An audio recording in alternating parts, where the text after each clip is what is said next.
Hello, Wasteland!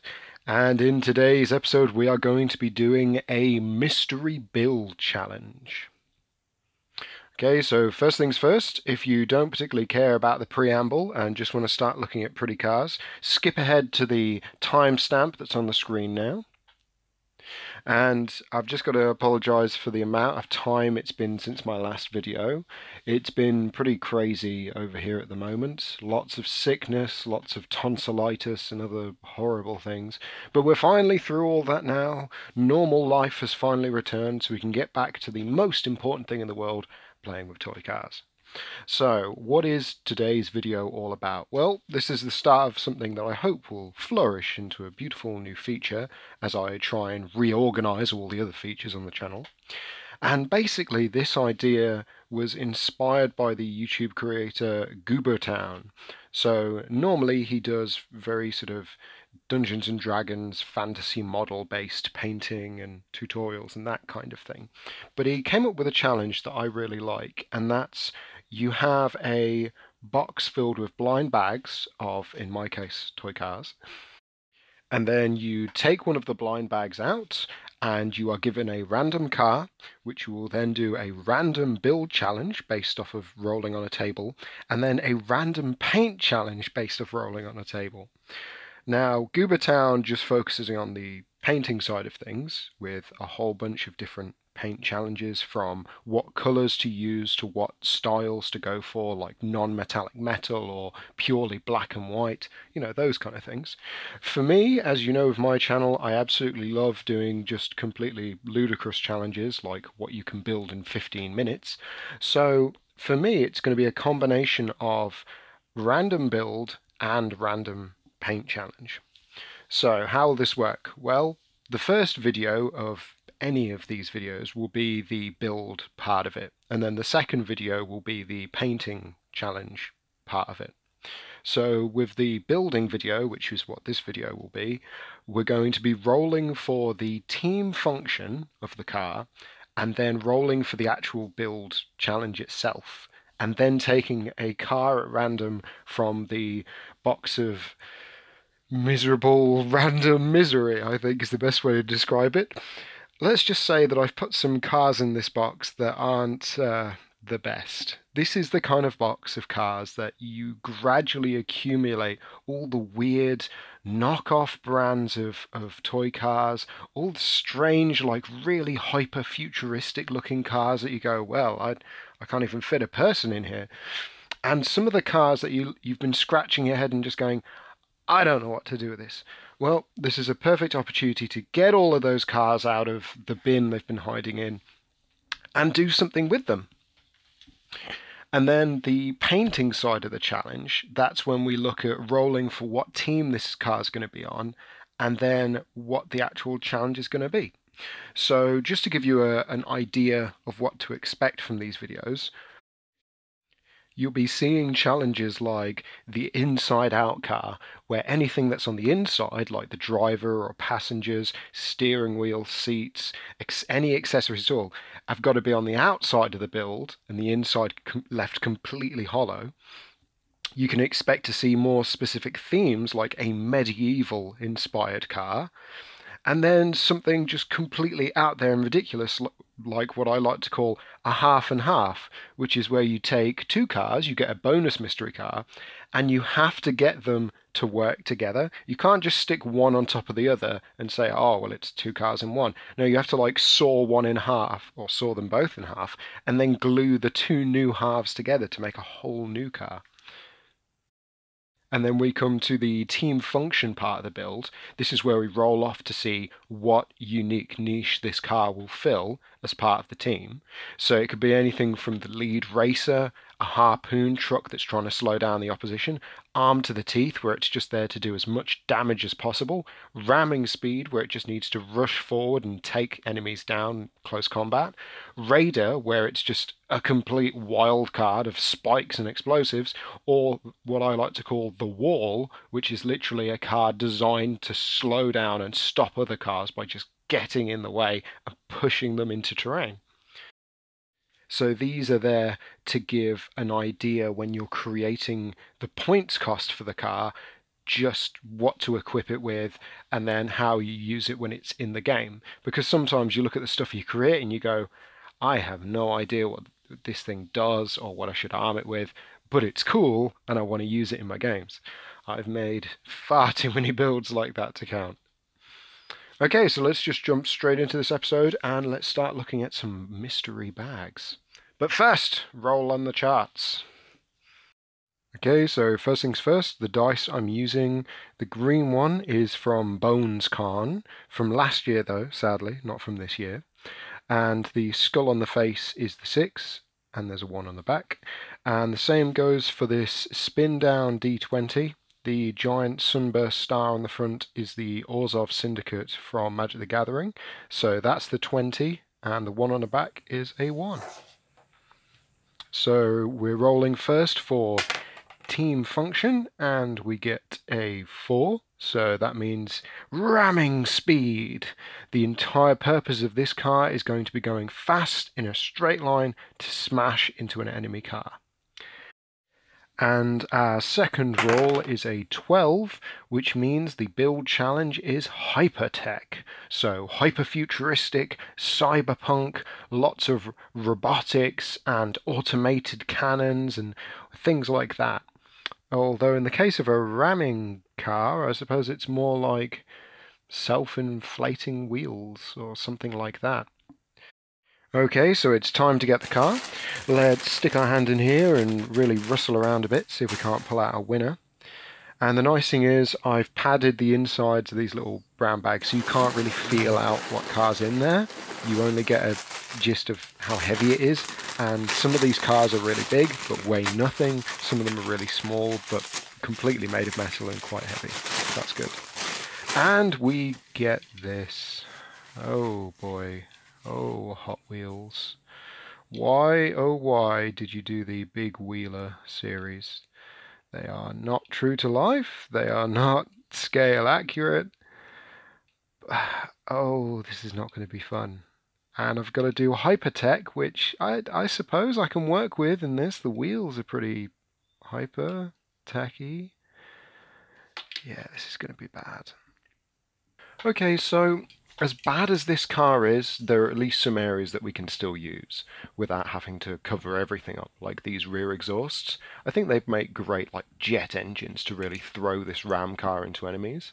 So I'm going to use a small hand drill to draw some pilot holes so that when I get out my power drill, I don't have to worry about it wobbling around while I'm trying to widen and create that suggestion that these are actually hollow.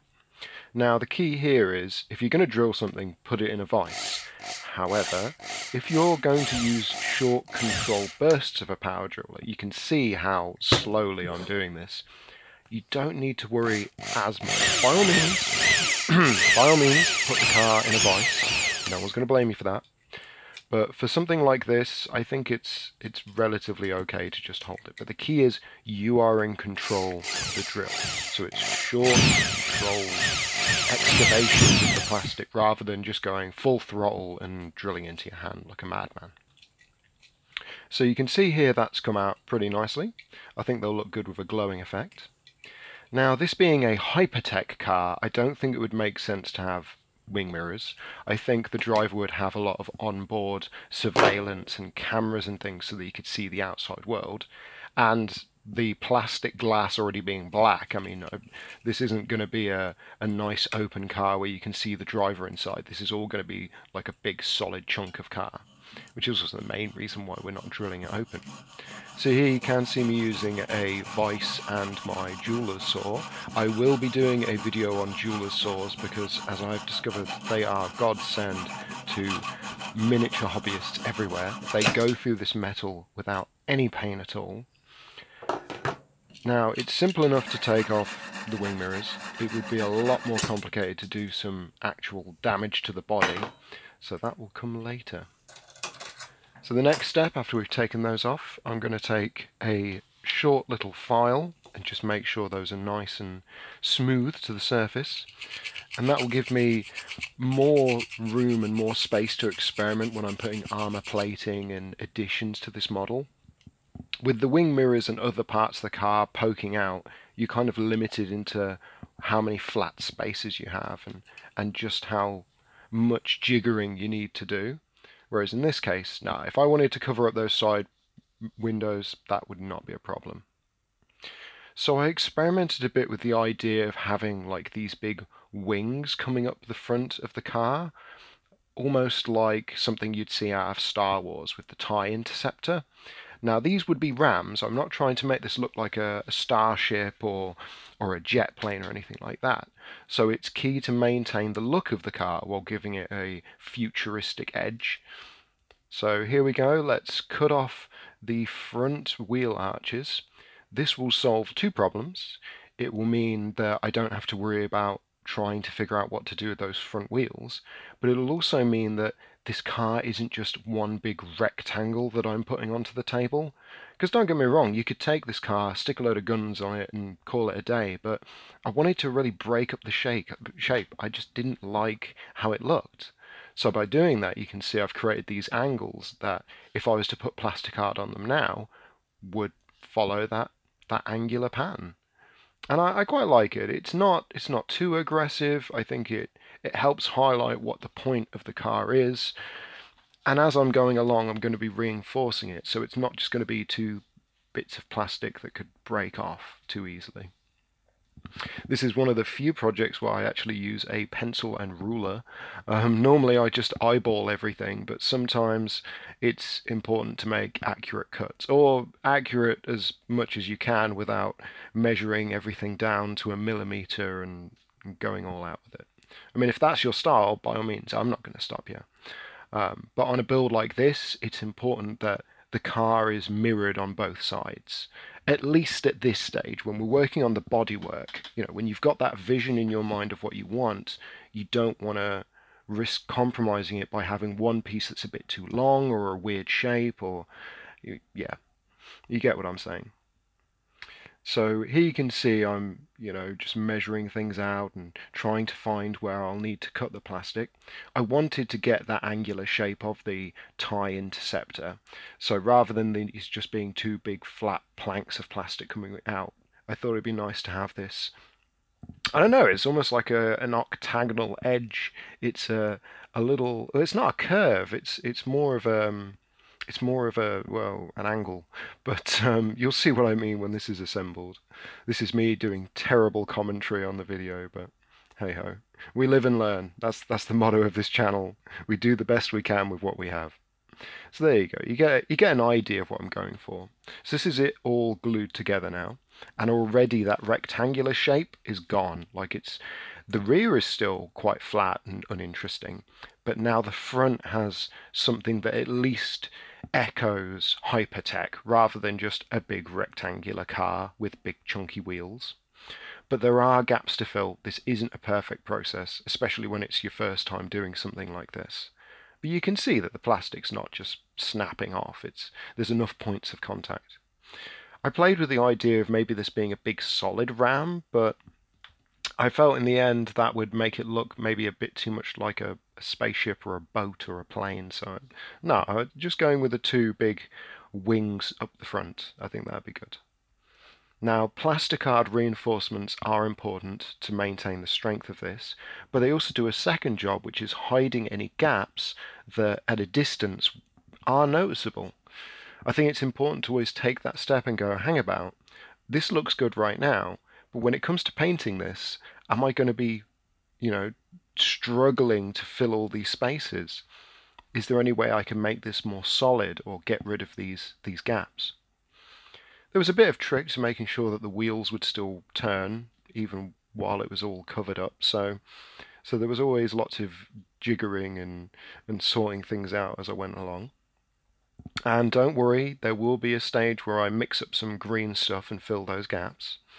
But in the meantime, I wanted to talk about these rear wheels. So a solution I found like a year ago was you could use screw caps, which, if you don't know what a screw cap is, when you assemble a bit of furniture, typically having big Phillips head holes are all around your furniture doesn't tend to look the best. So you simply stick one of these things on. It's got that nice little cross section in the middle, and all of a sudden that screw has got a curved edge. Now these, they don't fit all wheels.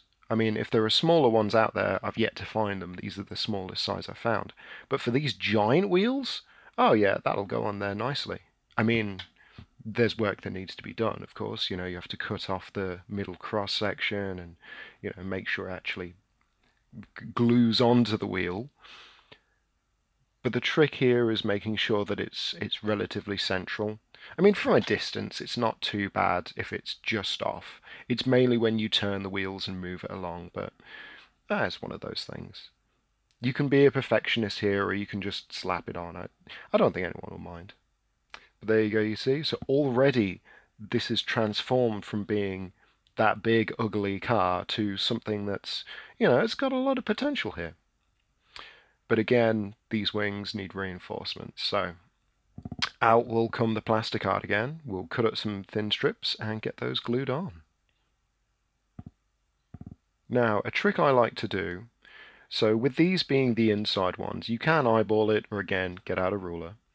But when you're cutting into plasticard that's this thin, or at least you've only got a little bit of it so you can't really hold it in your hands and just snap it yourself, get a pair of needle nose pliers. You can just go along gently twisting it and weakening the cut that you've made so that the plasticard will snap off. But it means that you're not trying to twist something where you don't have a real purchase on it. So here we are, we'll just glue these into place. Okay, so let's talk about the details I'm going to put on this build. Now, I'm sure we've all got sprues like this lying around. I finally found mine. I think this one was actually donated to me by my friend Aiden, so shout out to Aiden. This is from a Games Workshop Tau sprue for their Warhammer 40k game. I'm sure I don't need to tell you that, but for the few people that don't know what 40k is, that's fair enough. All you need to know is super advanced alien race, and they have pretty nice high-tech stuff. Now, I won't use all of this on the build. Right now, I'm just collecting pieces and I'm trying to find interesting things that can inspire this creation. One of the best places to look is, of course, Autokill by Dice Mechanic Games. They do a great variety of pieces to use in your different builds, and they're not all sort of technology level specific. You'll get hypertech stuff, you'll get really cool raider stuff, you'll get lots of spikes, lots of hidden weapons, and lots of chunky bits like ammo boxes and pouches to put on your builds. So you can see, like, we've got a machine gun here that can fit in all manner of things, but this hyper futuristic plasma cannon looking thing, and here's a wonderful little clearly R2-D2 that they've made, and that's going to go on this build. And I was playing with the idea of having it like poking its head out one of the windows like it's riding along, but in the end I think I'll settle for just putting it at the back. Okay, so let's play with some green stuff now. So this is simple 2-part epoxy. Just cut the pieces you need and roll it up in your fingers. I always find if you cut off less than you think you'll need, that's better. It's so easy to go, right, well, I've got these big holes to fill, I better mix up a whole lot of green stuff. You will be surprised how much green stuff you'll waste by overestimating the amount you'll need. So just simply roll up some little cylinders and start pushing it into the gap. I'm going to use a little craft tool here to sort of scrape off the excess, but also scrape it flat to the surface. Green stuff work doesn't need to be perfect, not unless you're trying to make like a model or something by hand. But at least what I can do here is make sure that the gap is filled and that it's not leaving any big boulders or craters that I'll need to sand down and then fill in at a later date. And besides, it's green stuff work. It doesn't need to be perfect. I think that goes to say with most post-apocalyptic car modeling, like none of this stuff needs to be perfect. You just need to give it your best shot. But at least now those big holes, they're not there. You know, they're no longer visible. They've been filled in. So there you go. That's where we're at this stage in the build. And it's looking pretty good. You know, I mean, the outsides of the wings still need detailing. But I wanted to do a bit more to the back of the build as well. Like that big, flat truck bed. It needs some detail. So tying in with the theme, trying not to go so far out that it's like a plane on wheels, I decided to make some kind of futuristic spoiler to go on the back of this. Now you can angle Plasticard when you're gluing it, and you can make it match the form of the body of your car. It doesn't just have to poke up or out at 90-degree angles. So it's a simple enough case of cutting the pieces to the size and shape you desire and gluing them in place.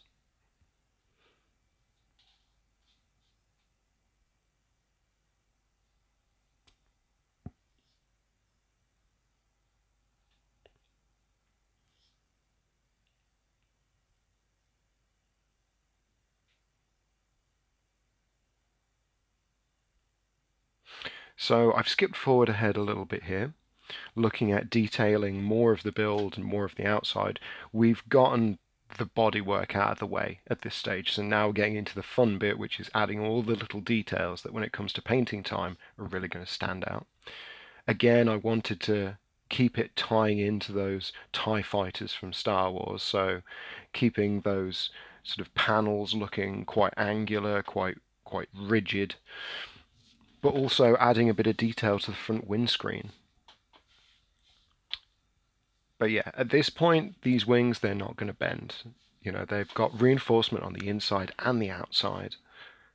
And now, yeah, we can look at adding all sorts of details. So, as I say, keep all your Plasticard offcuts, because you never know when they're going to be useful.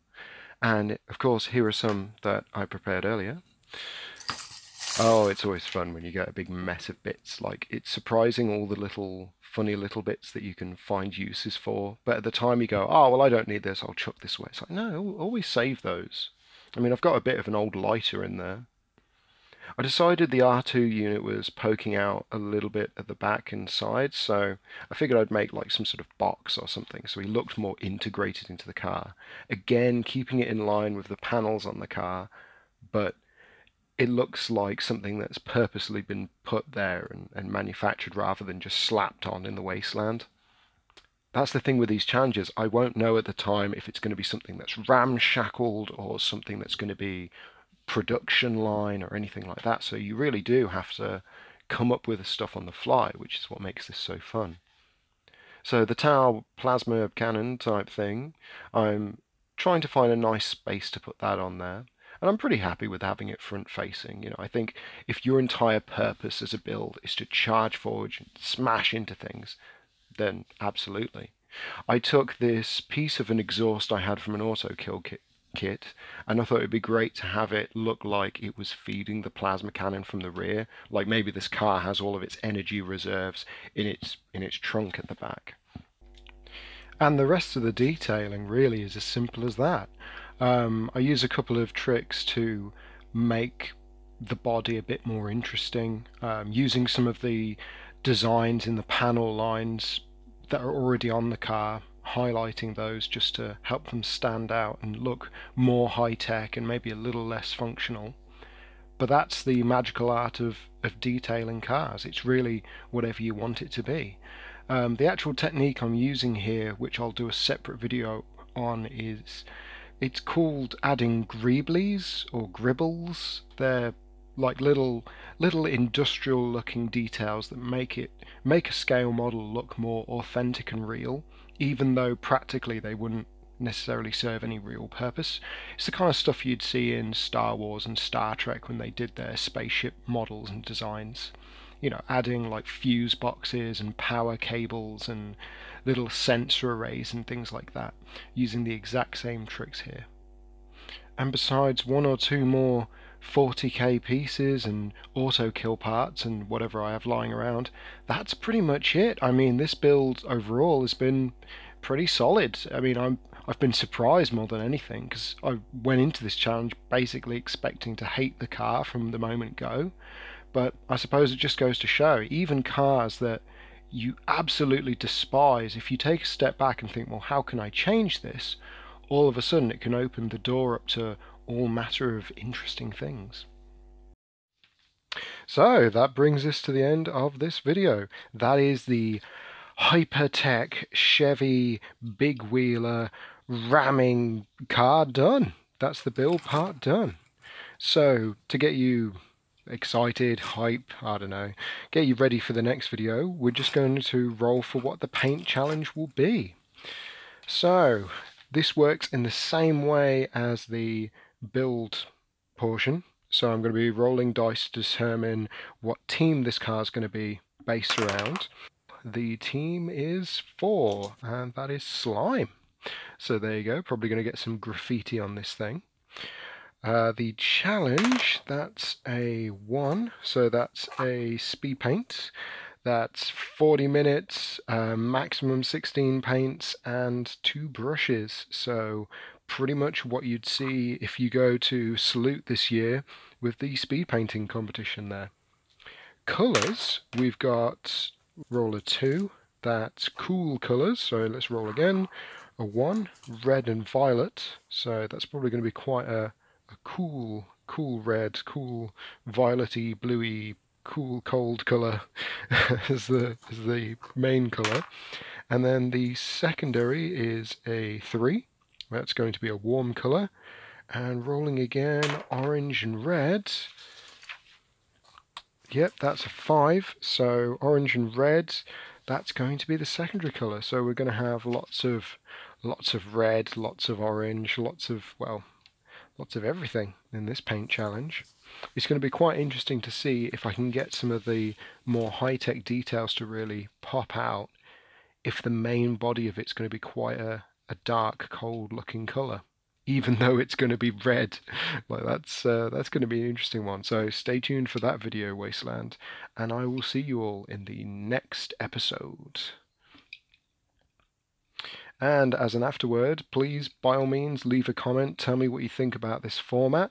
I'm pretty excited about it. I'm going to be doing more videos like this just because I enjoy it when I'm actually modeling.